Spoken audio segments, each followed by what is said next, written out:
enter now the earthly paradise, situated on the plateau top of Mount Purgatorio. The passage through fire in the previous canto completed Dante's initiatory ordeal, and he is now a purified and perfectly realized being. Thus he takes the lead, for the first time in the Divine Comedy. Entering the wood, Dante sees far off Matilda, guardian spirit of the river Lethe, whose waters allow one to forget one's sins. In the next plate, we see Canto 29, where the poets have followed Matilda along the course of the river. Matilda is shown only once, so she won't be confused with the female figures in the procession. The parade, which passes the poets on Matilda's side of the river, represents the scriptural imagination. It is led by the 7 candles from the beginning of the book of Revelation. These trail from their flaming tops streamers of colored light, which make a kind of rainbow-striped canopy overhead. Immediately behind the candlesticks march 24 elders, who are the books of the Old Testament. Next comes a griffin, whose lion-eagle form represents Christ's divine human nature. The griffin is yoked to a chariot, which we can very faintly make out as a box-like shape.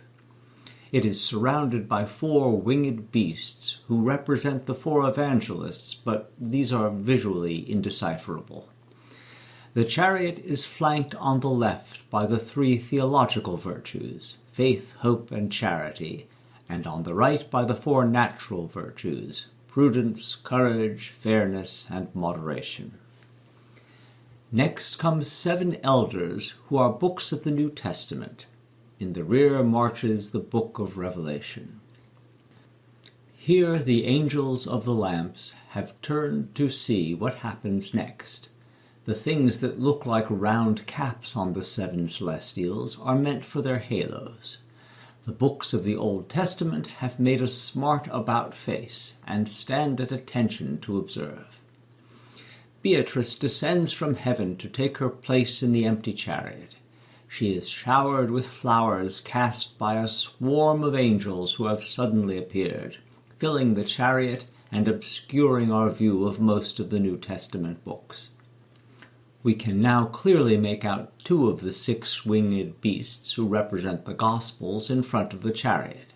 The ox is Luke, the lion is Mark.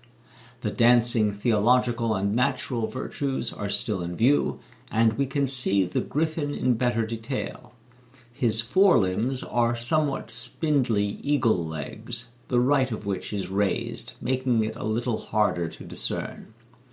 Britto has been careful to represent the enormous size of the wings, which Dante described in the last canto with, "So high they rose that they were lost to sight." The streamers of colored light have been omitted so as not to obscure the image.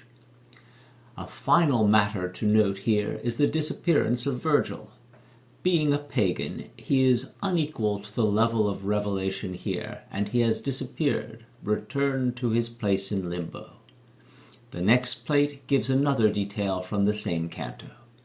Beatrice has taken her place in the chariot, and from this height she rebukes Dante for his misspent life. Dante's head is bent forward in contrition.